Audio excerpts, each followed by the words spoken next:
So good afternoon if you're in the UK or Europe, and good morning if you're on the other side of the Atlantic.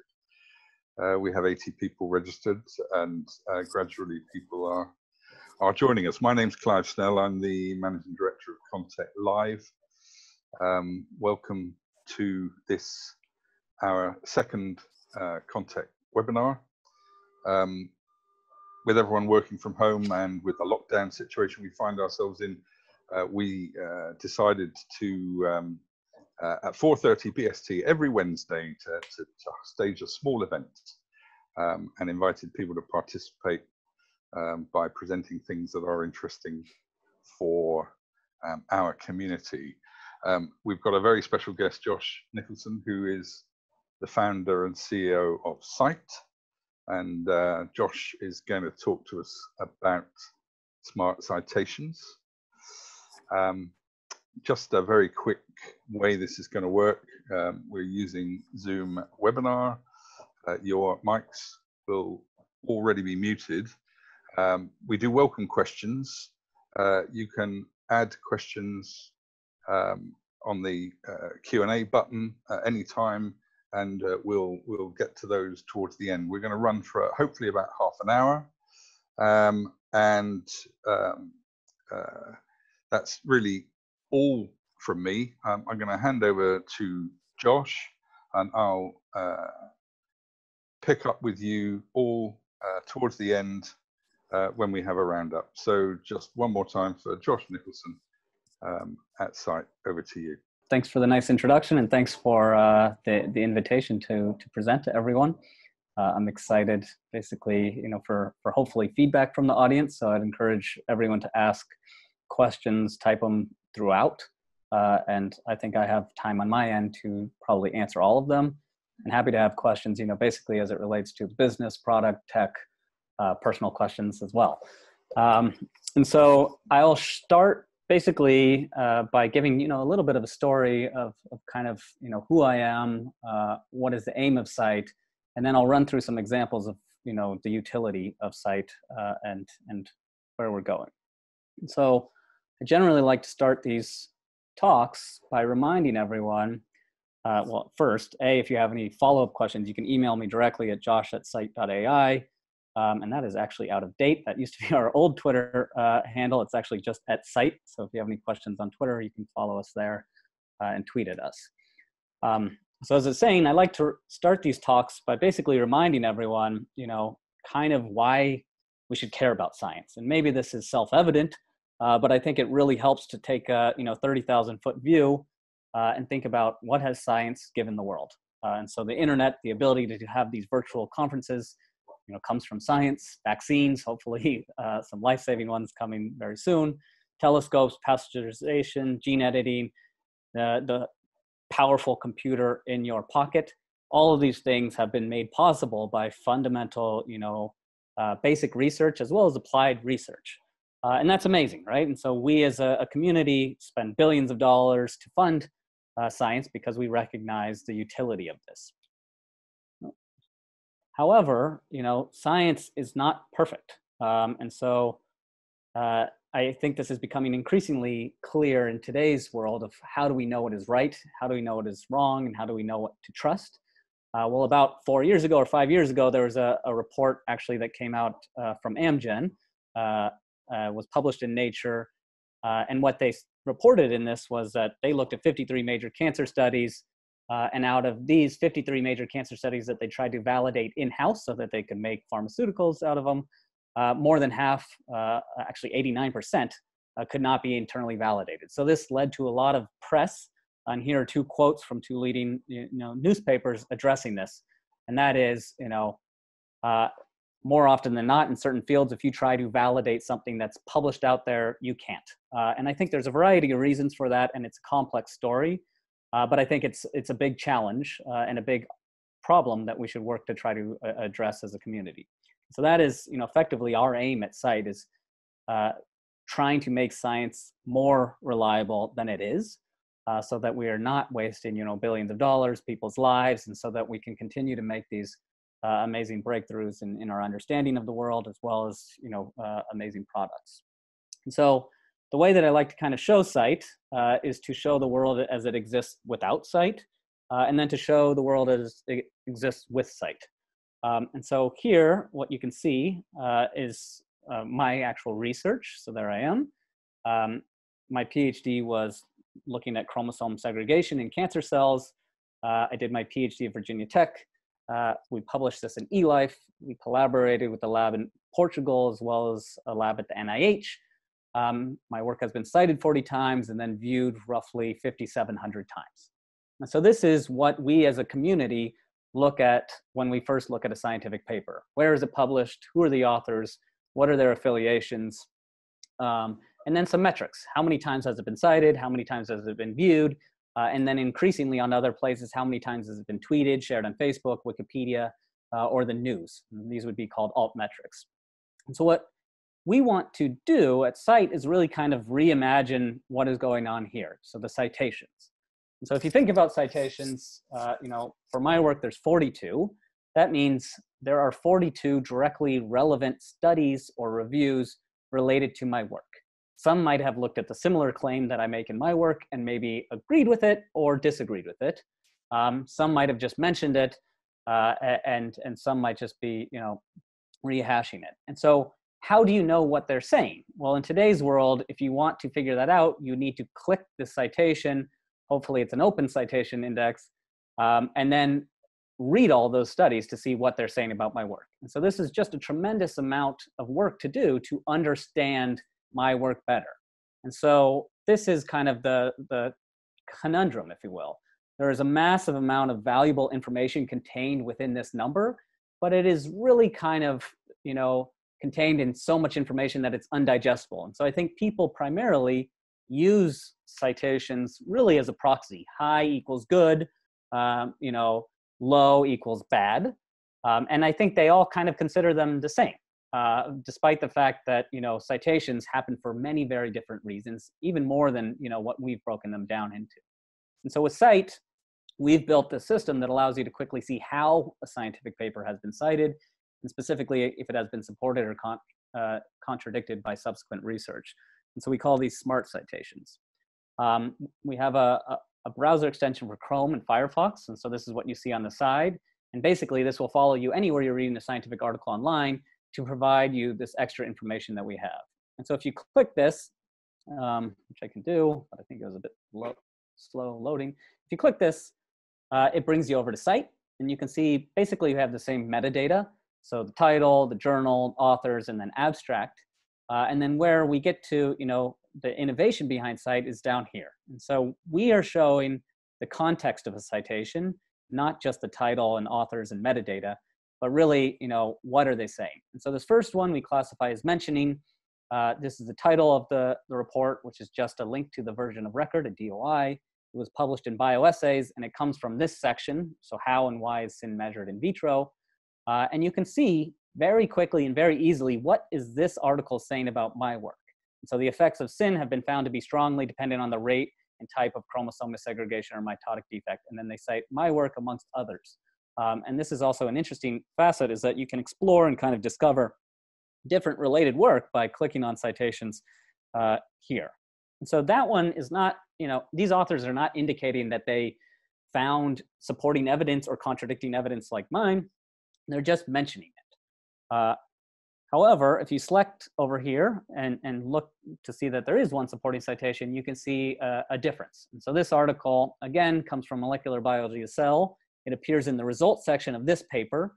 And then these are the authors. So if you hover over that, you can see the authors.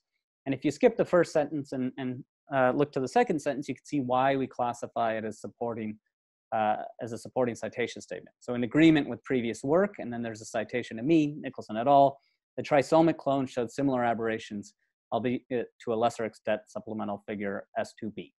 And so quickly, we went from looking at really kind of some superficial measures of a paper's impact as well as quality, like journal brand, prestige, and then just some numbers, to in a few clicks being able to say that it's been independently supported by another group. And I think that is pretty powerful. However, I think, one thing that we've learned quite a bit is that it's not just about these classifications. but really, being able to see how something has been cited. And so we make it easy to explore all these different citation contexts so you can read them, and they're all, generally 3 sentences long or less. So you can look at what they're saying. You can organize it by section where it appears. So say you're a scientist that's trying to repeat a method section and you want to see if 10 other papers did the method section and changed anything, you could utilize this to look at that. You can break it down by paper type. So we've just done these into 2 broad circles, research article or review. We'll also be adding preprints because we're now processing these. And then in certain cases, when there's hundreds, if not thousands of citation statements, you can search these snippets. And so in this case, if you want to search yeast, this will limit it down to 10 citation statements. And these either mention yeast like this in the context or in the article itself. And so in order to do this, we need access to the full text of publications, obviously, so we can parse out these snippets. And so we utilize content from a variety of different open sources like PubMed Central, open access publishers themselves, and then increasingly through partnerships that we've made with publishers. And so to date, we have partnered with Karger, Future Science Group, Rockefeller University Press, IOP, Wiley was the biggest one to date. And then we have a few more in the pipeline that hopefully we can announce soon. As you may have noticed, the numbers between what we show here, 42, and what we show here on site, can have discrepancies. And that is because we are still adding millions of citation statements and still analyzing millions of articles to our database. And so to date, we have analyzed over 16 million full text scientific articles, which amounts to roughly 526 million of these citation statements. And we do this basically by utilizing a lot of machine learning. And so publishers, when we sign indexing agreements, will give us full text XML, which is structured text and pretty easy to parse. However, if you go back far enough, they themselves don't even have that in many cases. And so for the most part, we are actually parsing PDFs. And PDFs, as you are maybe familiar, come in a lot of different styles and flavors.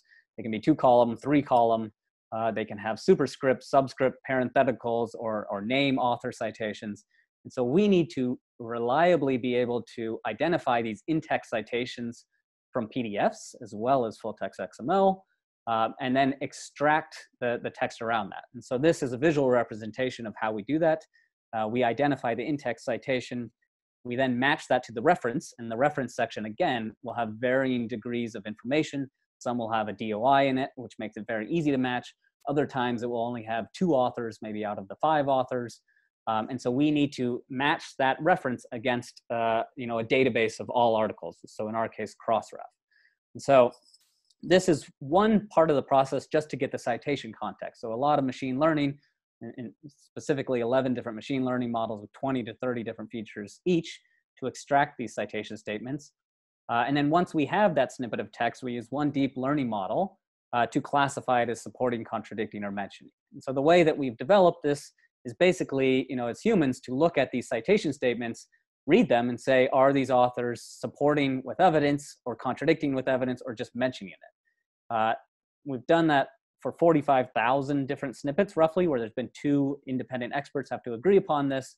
And then that is fed into this deep learning model to learn and tested against a holdout set of roughly 7,500 snippets. And so we're continually adding more training data from users themselves when they flag misclassified citations, or from ourselves across different disciplines, because as you would expect, there's differences in styles that we see across different disciplines.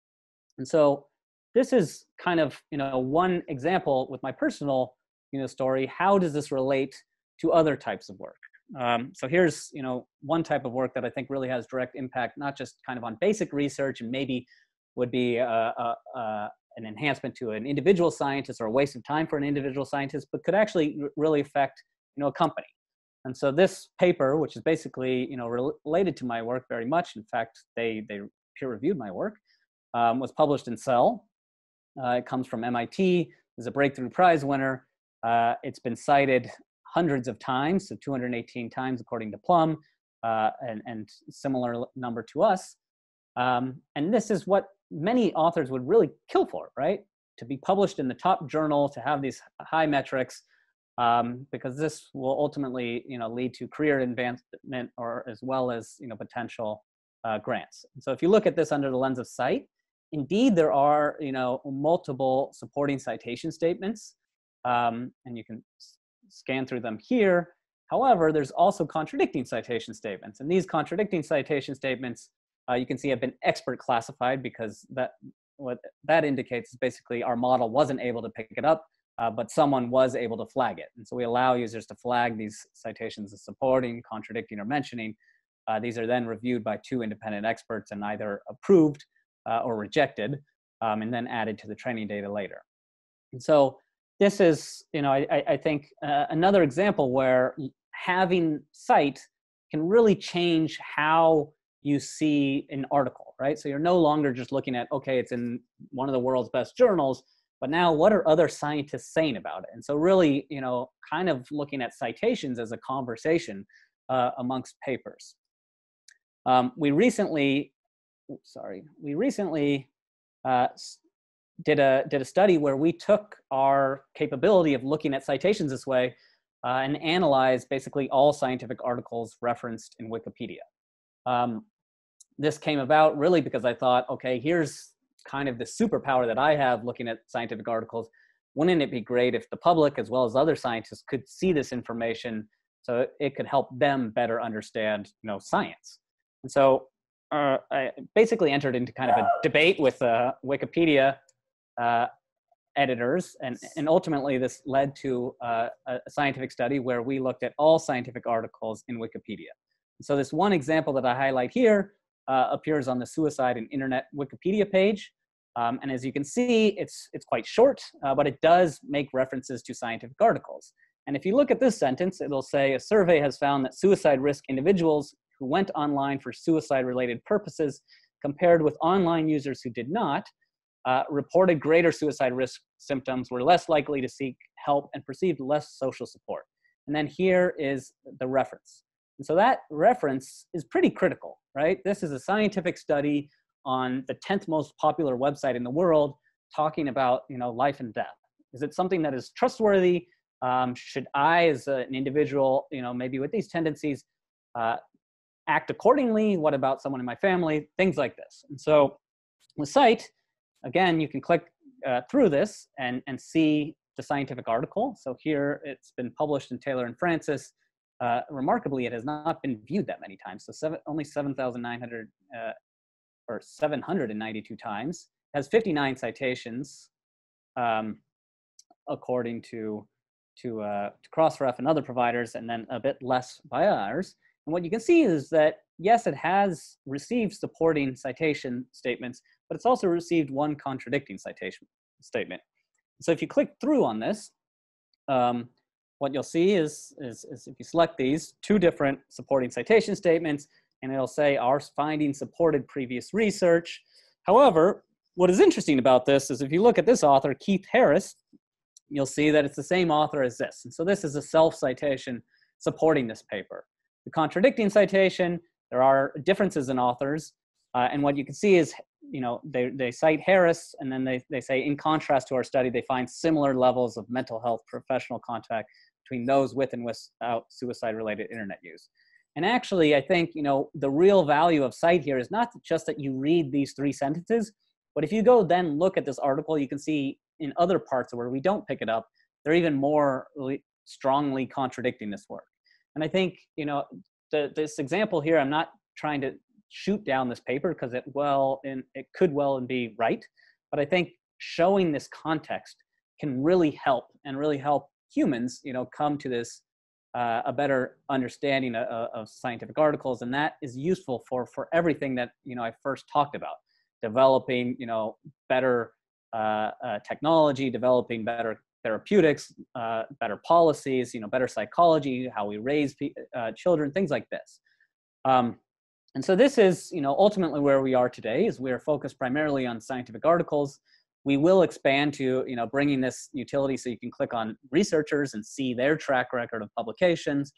You can look at journals. So it's not just, individual articles that have citation metrics, but journals very famously have impact factors. And we think we can provide some more more context to looking at this. And then beyond that, we hope to kind of move beyond just looking at the article level into the ideas.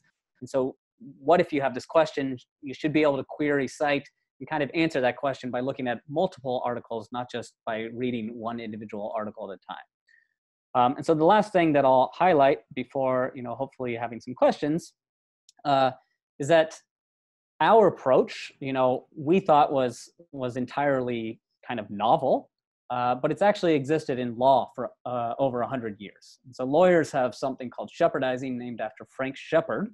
And what this system does, and there's products called KeyCite and Westlaw by LexisNexis, it basically allows lawyers to make sure that they're citing good law and no longer law that's been, overturned. And so we are effectively bringing shepherdizing to science. And so Eugene Garfield actually, learned about shepherdizing very similar to myself, and there's an interview of him online discussing this. And I think from that, him learning about that, he wanted to bring these same capabilities to the Science Citation Index. And so in 1964, he published this paper, Can Citation Indexing Be Automated, which is based on a talk, maybe similar to this, but maybe also completely different. And in this paper and talk, he introduces this concept of markers, so citation markers. So this would be similar to our classifications. And he talks about bringing these markers alongside the published citation index so that you could see, is this citation a critique? So very similar to ours, which is a contradiction.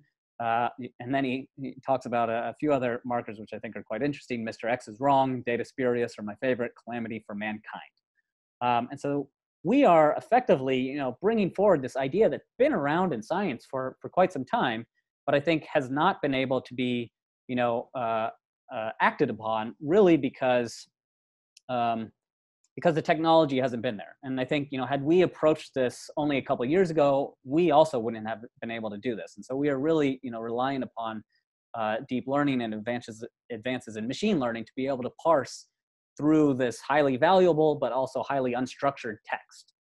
And so the last example of how I think, Cite can be applied is especially relevant in today's world. And so there are now, basically over 500 preprints on COVID-19 being produced each week. And I think that number is growing. And so maybe it's much larger than when I last looked. And this is impacting all of our lives. It doesn't just mean that we work from home. It causes us to say, should we do this? Should we do that? Because oftentimes these reports are being published as preprints and then being shared directly to the media, if not by the President of the United States himself. And can we rely upon them? Or and asked another way, can Cite provide any utility? So we recently turned kind of our functionality towards preprints. And so we were primarily focused, up until a few months ago, looking only at journal articles because we had such a backlog of articles to get through, and looking at, millions versus say like 90,000, we were just weighing the priorities there. But, as COVID-19 came to the forefront, we started to look at preprints. We effectively ingested and analyzed basically all of these, and we actually are still doing that now, and we'll be merging, over 1 million sites probably as I speak. And I think one really kind of interesting thing came from this. So initially I thought, okay, if we look at something that's published today or a month ago, there's not going to be any citations because citations take a while to accrue. They can take, months or not, if not years. And in certain cases, there are over a century between the original publication and then the citation. And so what we found with preprints was actually, pretty interesting. And so this one was posted on February 22nd. And again, preprints don't even show citations. So their metrics section shows, tweets. It does show altmetrics, and it just does not yet, hopefully, show citations. And so if you click this, the extension, you can see basically, again, the same metadata, although their metadata is maybe not as nice as publishers. And what is interesting is that there is a supporting site. And so it says, in accordance with Wan and Liu study, this study also found that the levels of IL-6 and IL-10 were associated with the severity of COVID-19 pneumonia. And so this actually itself is a preprint, similar on medRxiv, and was published, only 5 days later. And so this is not a perfect solution because it is looking at 2 preprints. It's relying upon authors saying they support and contradict, but I think it's better than what we have. And I think it's a step in the right direction towards, really showing the data that's out there in a way that is not so overwhelming and that we can, digest it. And so I will stop there and stop sharing my screen. And hopefully, there's some questions that I can answer, as well as, entertain any feedback that we might have. Thank you so much, Josh, for a fascinating presentation. So Sam Herbert from 67 Bricks has asked, how do you anticipate being able to answer questions using your capabilities? So I think this is maybe kind of a broad question. I think we sit on a massive amount of data, and there's a lot of different questions that can be answered with our data. So there's an entire field of bibliometrics and scientometrics that utilizes citations to look at questions already. I think in many cases we can extend that. And so, the Wikipedia study that we performed in-house is one example of that. And so we're, answering a question using our capabilities to better understand how is science being communicated in one of the, most visited websites in the world. And then maybe this is not the exact answer that you're hoping for. So I'll maybe try to answer that in a different way. The other thing that I could say about that is that, our search right now is pretty basic and actually candidly not very good because we have not spent much time on it. Most of our time has been spent keeping the data, coverage. So making sure we have access and have ingested content, making sure it's as fresh as possible, and then making sure it's as accurate as possible. And I think once we have this extremely valuable corpus of data, there's ways to improve the search that allows people to ask questions, maybe almost as if they're Googling something, but not based upon just any website, based upon scientific articles. And I think this is a longer term vision of Cite to where, it's not just a scientist that understands citations, but maybe it's, the public that comes to understand, something that is going to impact their life that would be based on scientific evidence. That's great. Thanks, Josh. Dan Pollock would like to know what percentage of the literature do you think you have actually covered? So I think if you look at Web of Science, and this is what we looked at kind of as a benchmark in the Wikipedia, there's about 53 million scientific articles. And so we have extracted citations from just over 16 million. And so we still have quite a ways to go. And so I would say we're fortunate enough to work with some large publishers. We're less fortunate enough to not work with some others, right? And so most content is still behind paywalls, and we need to gain access to that in order to analyze it. And so I think, if you look at, again, kind of at the other citation indices, like Scopus or Web of Science, they have over 1 billion citations, and we have 526 million, which was up from like 520 million the week before, and 500 million a couple weeks before that. And so we're still constantly growing, and I think I would say roughly half. However, that is really dependent upon fields. And so my article, there was a discrepancy between like 41 or 42 and 40, and so not much discrepancy there. However, in other fields like social sciences, where we don't have an indexing agreement with publishers there will be a larger discrepancy. And so this is something that we're working to close, basically daily as we get access, extract more. And that is, both a technological problem as well as, kind of a societal issue, because we have to convince publishers to license their content to us and not license it to us for millions of dollars, which they are in a habit of doing. So thank you for that, Josh. We have one more question. We have time for one more question. Dan would also like to know, could you speak a bit more to the training of your AI? Yeah, so the way that we started, maybe I'll give a little bit of historical context on how Cite really started. So the way that we started was basically very manually. And so we wrote this paper trying to introduce a new metric of reproducibility or reliability. And what we wanted to do was say, as humans, can I go through all the citations and say that this paper supports, contradicts, or just mentions?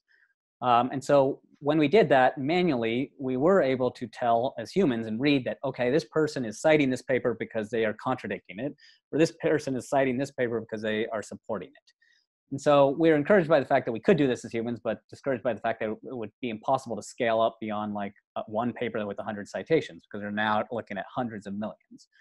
And so what we learned from that, though, was like, okay, it's not so much that you have to look at all these different parts of the paper, first understand, the claim, maybe look at the figures, statistics, but maybe it could be done more simply. And that is the approach that we're taking is one that I think is more practical. And that is really to look at, this snippet of text as you see it, and then just to read it as humans. And so we have this annotation system where we read it, and there can be a variety of things that we as humans take into consideration. So that's the language that they're using to cite this. It could be in the section of the paper, so maybe it's in the introduction. You could also see that it's coming from a review article or primary research, and we annotate this. And so the machine learning model is taking into account basically, all these different features that we are capturing. And that is like 10,000 different variations of each word. Where is the citation within that snippet? Is it early on? Is it later? Is there a pattern amongst all these snippets that we've analyzed? Does it come from the results section, the discussion section, or does it come from the introduction section? And then that is, we've obviously done some kind of like optimization or lots of optimization on trying different models, and we're a bit, kind of closed-lipped about that, just because that is kind of the secret sauce behind Cite. And so one thing that I can say is, we favor on the model precision over recall. And so we measure, basically the ability to extract reliably a citation out of a contradicting or supporting citation out of all citations, and then precision, is it actually supporting or is it actually contradicting? And so if we show you 10 supporting citations or 10 contradicting citations, on average, 8 of those are going to be correct. 2 of those will be wrong, and they'll be misclassified. And I think that just gets to, basically the issue that we face and that everyone faces, is that scientists don't write these things so explicit. They don't always say in agreement with or supporting with. There can be many nuanced ways of supporting or contradicting a study. It can be, even more difficult for humans. And so the precision scores for contradicting is 0.85, for supporting is 0.8, and then for mentioning, which is kind of like the default bucket, is like 0.99, which is not so surprising because that is, kind of a reflection of all of this. That's fascinating stuff. Thank you, Josh. Yeah. Oh, we have one more. Let's see if we can just squeeze one more quick one in. I can see. Oh no, that's not a question. Yeah, that's kind of like a statement. Thanks for the question, though. Yeah, thanks for the question, Dan. Thank you so much, Josh. Fascinating presentation. Thank you for everyone who attended. The most important thing is we will produce a recording which will be also transcribed and indexed, and that will be available to all to view as soon as we possibly can make it, hopefully later on tonight or tomorrow. If we want to keep any conversation going, if any of the participants have got things they'd like to add, more questions they think of, please fire them at us at another time, and I'm sure we can link to Josh to get those attended to. Please do check out Contact Live for all of the things that we have on our horizon. I just wanted to say that next week we have got Sabine Louet, who's the founder of SciencePod, and Sabine will be talking about evidence-based content. So if you're not already registered for that, do so. All that I need to do now, one more time, is just thank Josh immensely for a fabulous presentation, which we all enjoyed. And let's hope this is the beginning of a conversation, not the end. So thank you, Josh. Awesome. Thank you so much. And thanks everyone for taking some time to listen. Thank you. Goodbye. Cheers. Bye.